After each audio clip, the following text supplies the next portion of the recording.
Un saludo a todos. Agradezco a la Escuela de Medicina de la Universidad Siglo XXI y a la doctora Gabriela González por la invitación que me hicieron para platicar estos breves minutos sobre hipersensibilidad con ustedes. El sistema inmune tiene cosas buenas, cosas malas y cosas feas. Dentro de las buenas, pues es de que nos ayuda a preservar la salud. Dentro de las malas, pues es que tiene a veces fenómenos de hipersensibilidad, de autoinmunidad y de inmunodeficiencias. Y dentro de las feas, pues es permitir que crezca el cáncer o que venga un desequilibrio inmunológico que causa una infección crónica. Pues bien, vamos a hablar de hipersensibilidad. ¿Qué es hipersensibilidad? Pues es un fenómeno que sucede cuando el resultado de la respuesta inmune es dañino al organismo. En este sentido es cuando hablamos de hipersensibilidad. Helicums dividen a la hipersensibilidad en 4 tipos: el tipo 1 o anafiláctica, el tipo 2 o citotóxica, el tipo 3 medida por un complejo antígeno-anticuerpo y la tipo 4 que depende de la inmunidad celular. La tipo 1, el anticuerpo que está involucrado, pues es la IgE y se presenta en minutos a horas. La tipo 2 está dada sobre todo por IgE, IgG, se presenta en minutos a horas. La tipo 3 está dada por complejos antígeno-anticuerpo, sobre todo participando la IgG y la IgM, y se presenta en horas o en días. Y la tipo 4 o celular, que está dada por los linfocitos T y las citocinas, que se presenta en horas y días. En 1996, este grupo Cell y colaboradores proponen otra clasificación de la hipersensibilidad, que es como sigue a continuación. La tipo 1 serían reacciones de activación o inactivación por anticuerpos. La tipo 2, reacciones citotóxicas o citolíticas por anticuerpos. La 3, reacciones por complejos inmunes, que equivaldría a la 3 de Helicums. La 4, reacciones alérgicas, que equivaldrían a la 1 de Helicums. Las 5, reacciones por células T citotóxicas, que equivaldrían al tipo 4 de Helicums. Y las 6, reacciones de hipersensibilidad retardada o tardía, que seguían cayendo en la tipo 3. Y reacciones granulomatosas, que nosotros la tenemos en Helicums en la tipo 4. La que más se usa es la clasificación de Helicums. Vamos a hablar de la tipo 1. Sigamos en este sentido a un autor que se llama Óscar Rojas Espinosa.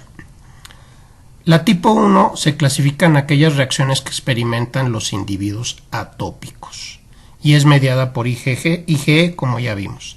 ¿Y qué significa atopia? Bueno, pues este es un término que acuñan Coca y Koch en 1925 y se refieren a enfermedades extrañas por su naturaleza, heredables, tales como el asma, el eczema y la rinitis.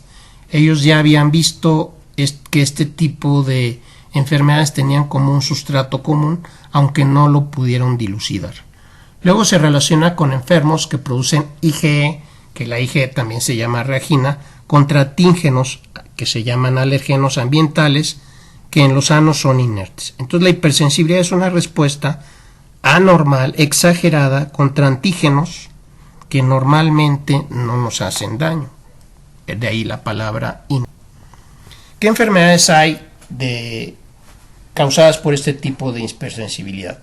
Bueno, pues tenemos el asma alérgica, la rinitis alérgica, la dermatitis atópica, la alergia alimentaria, la alergia digestiva, la urticaria, el angioedema, la alergia medicamentosa y el choque anafiláctico, que es la manifestación más grave de esta hipersensibilidad. ¿Qué mecanismos hay? Bueno, más o menos Óscar Rojas Espinosa divide los mecanismos de la hipersensibilidad tipo 1 en 6 pasos. En el primer momento están las células presentadoras de antígeno y los linfocitos TH2. En un segundo término intervienen las células cebadas. En una tercera fase, las células cebadas y los fibroblastos. Luego los eosinófilos, los neutrófilos y las células del epitelio nasal. Analicemos cada uno de estos. El primer paso es cuando las células presentadoras de antígeno intervienen y los TH2.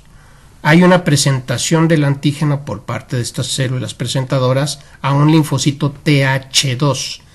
Esta acción hace que se secrete mucha interleucina 4 y 13, lo cual favorece que el linfocito B produzca inmunoglobulina E e IgG4. Ya vimos en pláticas anteriores que no lo hace directamente el linfocito B, sino que se transforma en célula plasmática y produce este tipo de inmunoglobulinas contra el antígeno llamado alergeno. Esta IgE se va de inmediato a los tejidos y se enlaza a los mastocitos y a los basófilos, que ya vimos o sabemos que son las células centrales del proceso inflamatorio. En este esquema vemos aquí a una célula presentadora de antígenos que entra en contacto con este antígeno alergeno, lo mete dentro y lo presenta por medio del HL2 al TCR de un TH2, el cual hace sinapsis también con un linfocito B.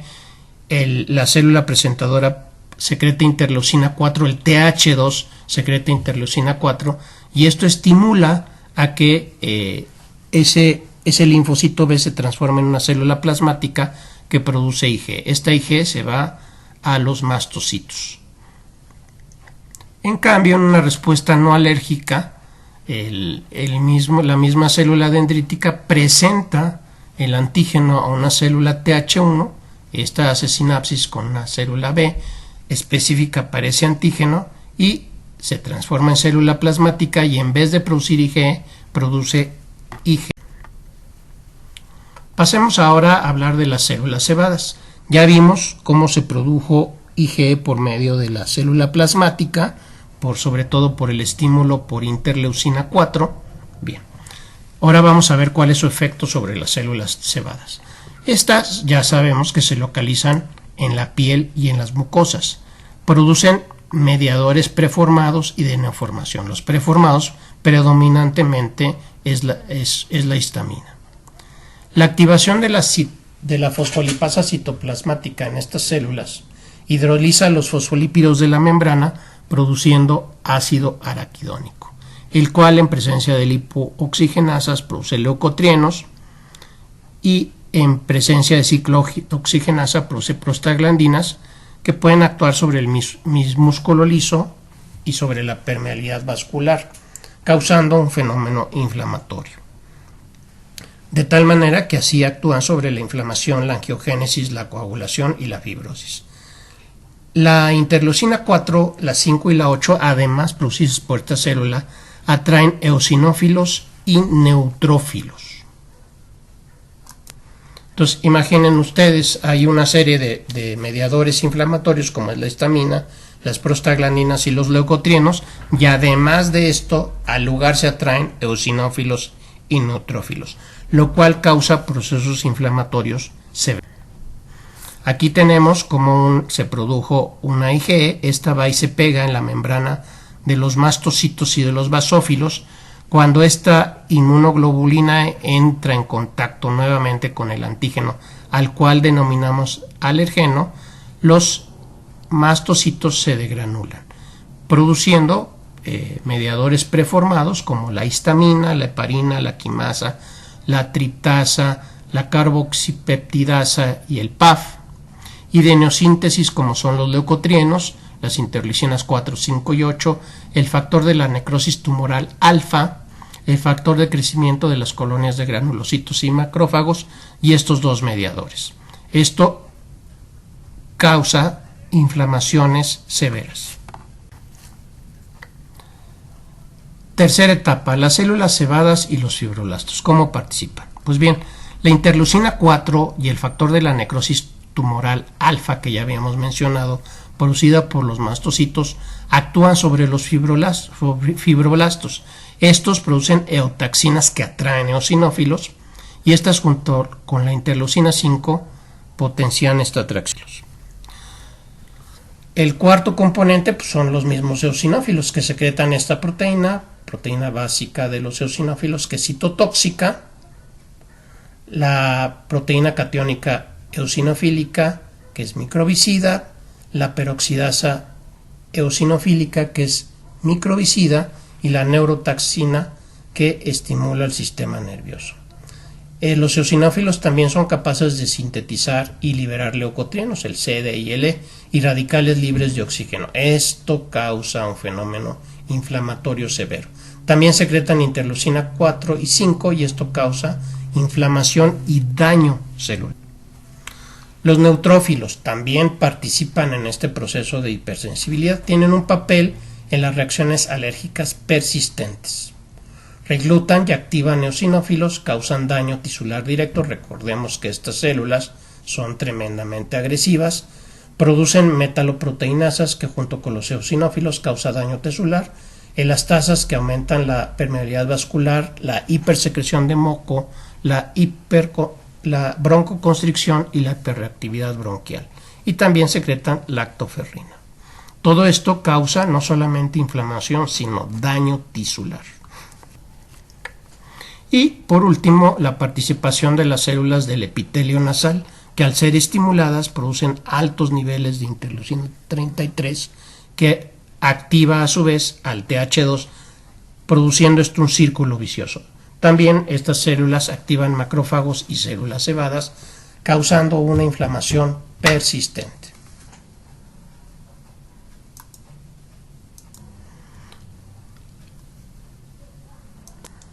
Hasta aquí los 6 pasos de la reacción de hipersensibilidad tipo 1 y podemos ver, analizándolos, que lo que causan es una inflamación severa. Si esta inflamación se produce en el aparato respiratorio, pues vamos a tener la tríada del asma: broncoespasmo, hipersecreción bronquial y edema. Y esto causa una dificultad respiratoria. Si es en la nariz, vamos a tener edema nasal, hipersecreción de moco. Si es en el intestino, podemos tener diarrea. Si es en el estómago, podemos... El efecto, pues, de toda esta acción, pues podemos clasificarlo como que es vasodilatación, constricción muscular, sobre todo hablando de los bronquios, hiperreactividad bronquial, es decir, los bronquios fácilmente responden a cualquier estímulo. Esto causa una obstrucción de las vías aéreas y un daño tisular. De ahí que los enfermos asmáticos mal controlados lleguen a una fibrosis pulmonar. Bien, pues aquí este cuadro resume la acción de todas las células. Las células cebadas, al estar revestidas de IgE y entrar en contacto con el alergeno, producen interleucina 4 y factor de la necrosis tumoral alfa. Esto actúa sobre los fibroblastos, hace que se produzcan eotaxinas, las cuales reclutan eosinófilos. Los eosinófilos, al ser estimulados, se degranulan, producen todas estas células que ya analizamos, y se llama también a neutrófilos, que producen todas estas enzimas tremendamente agresivas para los tejidos, y esto causa un proceso inflamatorio y además un proceso de destrucción celular. La histamina, por su parte, que es producida por las células cebadas y basófilos, tiene 4 tipos de receptores en el organismo. El H1, que actúa sobre las células del músculo liso y las células endoteliales. Está implicado en las reacciones alérgicas agudas. La H2, que está en las células gástricas parietales y que contribuye a la secreción de ácido gástrico. La H3, que actúa sobre el sistema nervioso central, causando una modulación de la neurotransmisión, y la H4, que se encuentra en las células linfoides y mieloides, que ayuda a regular la respuesta. En este esquema se ilustra cómo la inmunoterapia puede ayudar a estos enfermos que tienen hipersensibilidad tipo 1. Tenemos aquí el contacto con el alérgeno. Esto puede ser por la vía natural, por las mucosas, ya sea digestivas, respiratorias, y este contacto llevó a estimular a un linfocito TH2 que produjo interleucina 4 y 13, que a su vez estimuló un linfocito B, que se hizo que éste se transformara en célula plasmática y produjera IgE.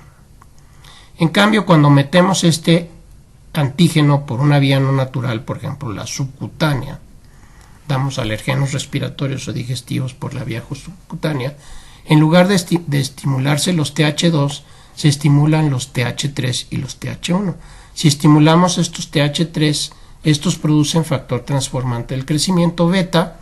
e interleucina 10, la cual estimula al linfocito B y este produce IgG2 e IgG4, que son inmunomoduladoras. O bien estimula el TH1, este produce altas cantidades de interferón gamma, bloquean la respuesta TH2 y cuando está el interferón gamma se produce que los linfocitos B se transformen en células plasmáticas que secretan inmunoglobulina G. Esto inhibe este proceso de secreción de IgE, se va para una vía que es menos inflamatoria. Pues bien, hasta aquí acabamos con la hipersensibilidad tipo 1. Ahora vamos a estudiar la tipo 2. La tipo 2 consiste en que puede haber una destrucción celular mediada por el complemento, por la fagocitosis o una inmunidad celular dependiente de anticuerpos. También nos afecta por estimulación o por bloqueo. Entonces puede haber tres tipos de lesiones donde un anticuerpo, sobre todo IgE, se pega a tejidos o células de nuestro organismo. El hecho de pegarse esta inmunoglobulina a la célula causa que se active el complemento y se destruya la célula, o que sea fagocitada o que sea atacada por los natural killers. También puede causar estimulación. Puede ser que un anticuerpo de estos se pegue en la glándula tiroidea y haga que ésta produzca más tiroxina. O por bloqueo, como en la miastenia, donde se pega a los receptores de acetilcolina y no permite que estos actúen. Aquí vemos un ejemplo donde un fármaco pegado a un eritrocito fue capaz de despertar este tipo de sensibilidad, y estos anticuerpos se pegan a estos eritrocitos que están bañados de ese antibiótico o fármaco. Esto causa análisis por el complemento y se destruyen los eritrocitos, o bien sirven como opsoninas estas inmunoglobulinas y llegan a unas células fagocíticas y los eliminan. ¿Qué fármacos son capaces de causar este fenómeno? Pues bien, en el grupo de los analgésicos, el ácido acetilsalicílico, la indometacina, la fenilbutazona y el ácido mefenámico pueden causar anemia hemolítica, neutropenia o linfocitopenia autoinmune. Antibióticos como el cloranfenicol, la isoniazida, la rifampicina, la penicilina y derivados beta-lactámicos, sulfonamidas, cefalosporinas y procainamida pueden causar este fenómeno. Los anticonvulsivantes como la difenilidantoína pueden causar esto, por eso hay que estar atentos. La carbamazepina también puede causar esto. Otros menos usados, la cloroquina, los estrógenos usados en los anticonceptivos, la quinidina, la tolbutamida, la fametildopa y la levodopa también pueden causar este tipo. Otras enfermedades, aparte de los medicamentos, pues es la enfermedad hemolítica del recién nacido, donde la madre ya estaba sensibilizada y pasa por la placenta IgG contra los eritrocitos del bebé y pues los causa análisis en ellos. El síndrome de Goodpasture, donde al epitelio bronquial pues llegan anticuerpos de este tipo, la enfermedad de Graves, ya habíamos hablado, y la esclerosis múltiple. La hipersensibilidad tipo 3 es aquella que se da por complejos antígenos de antígeno-anticuerpo capaz de detonar al complemento. Esta también se llama enfermedad del suero. Esta enfermedad era muy común cuando se usaban sueros para curar enfermedades. Actualmente, de las pocas enfermedades que se causan, pues es las causadas por venenos de víbora o de araña, que son contrarrestados con anticuerpos. Antes usábamos la fracción completa de inmunoglobulina y el FC detonaba el complemento y causaba la reacción que a continuación vamos a ver. Actualmente usamos unos anticuerpos rotos por papaína que se llaman FAV. Ahí quitamos la fracción FC, nos quedamos con la FAV y esta no detona el complemento, pero sí neutraliza a las toxinas. Aquí vemos cómo hay complejos antígeno-anticuerpo. Estos complejos se depositan en el endotelio vascular y ahí son detectados por los neutrófilos, desencadenando una respuesta inflamatoria y de daño tisular. También los depósitos activan el complemento, lo cual redunda en una atracción mayor de neutrófilos que resulta en un daño tisular. ¿Qué tipo de enfermedades conocemos con la enfermedad tipo 3? Pues la enfermedad del suero, donde se usaban sueros para neutralizar bacterias, virus o toxinas. Estos se depositaban por exceso y dañaban los endotelios vasculares, produciendo una reacción muy semejante a la tipo 1. El lupus eritematoso sistémico tiene este componente, el fenómeno de Artus, la artritis reumatoide, la glomerulonefritis, la tiroiditis de Hashimoto y la lepra lepromatosa son ejemplos de este tipo de reacción. En esta gráfica tenemos cómo se presenta esto en días. Los primeros días tenemos al antígeno y este antígeno va disminuyendo. ¿Por qué? Porque se le pegaron anticuerpos. Empieza a haber una precipitación de los complejos antígeno-anticuerpo. Vemos aquí cómo empiezan a aumentar y luego empiezan a disminuir porque se van destruyendo y los síntomas clínicos aumentan. Pero a la vez que empieza la disminución de los complejos antígeno-anticuerpo, los síntomas clínicos van bajando. El complemento obviamente disminuye. ¿Por qué? Porque se empezó a usar detonado por la FC de estos complejos antígeno-anticuerpo y pues tuvo una disminución porque usó, ¿no? Y la cantidad de anticuerpos empieza a subir, pero ya no hay antígeno, entonces ya no se forman complejo antígeno-anticuerpo. Obsérvese que aquí el tiempo está en días. Desde el contacto del antígeno-anticuerpo pasan 10 a 12 días para que se presente la reacción. Es una reacción tardía. Bien, y por último, la hipersensibilidad tipo 4. Esta está causada por los linfocitos T, por los macrófagos y por las citocinas que producen los mismos. Un ejemplo claro de ello son las reacciones tipo tuberculina, donde se inyecta un antígeno y tenemos la reacción que a continuación vamos a ver, pero también se presenta por la dermatitis por contacto y por la hipersensibilidad granulosa. Vamos a verlas, ¿no? Esta es una reacción a la tuberculina, donde aquí tenemos la inyección de este compuesto por vías intradérmica y días después, 24 a 48 después, encontramos esta lesión eritematosa que está aumentada. Esa es una reacción, aquí estaría participando, bueno, pues lleno de células.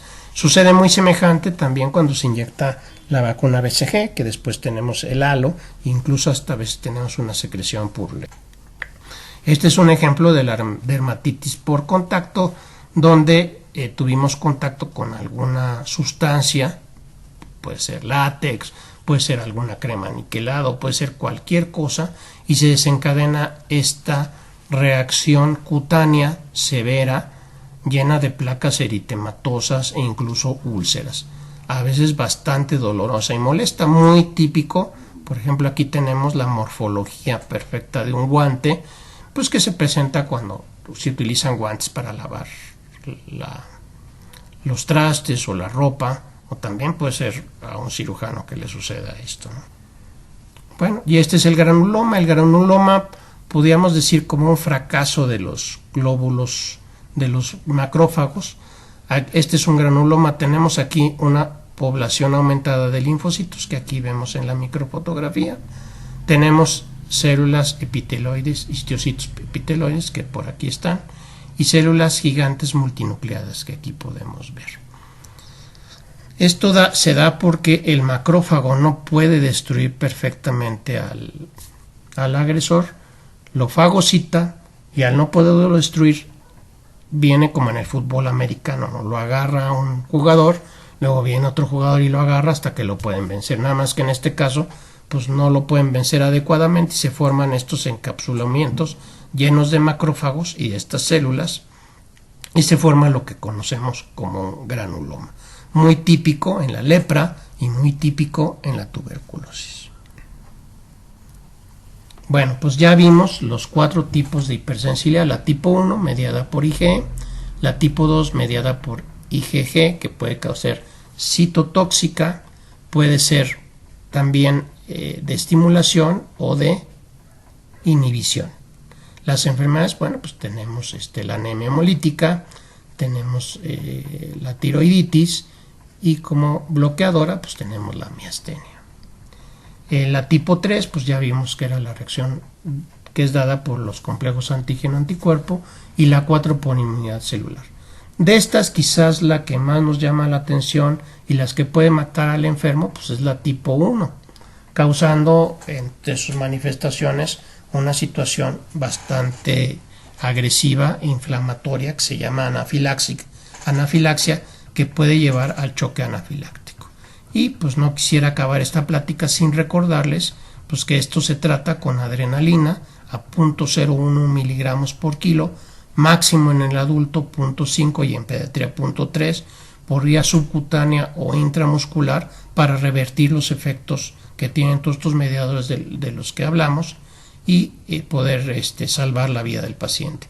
Todo médico debe conocer perfectamente esta dosis y saber tratar una reacción anafiláctica, porque de su intervención oportuna y adecuada puede salvarse la vida de una persona, si no puede llegar a fallecer. Pues muchas gracias por su atención, esperamos que les sirva esta plática y de nuevo agradezco a la doctora Gabriela y a la universidad que me hayan invitado a estar con ustedes. Muchas gracias.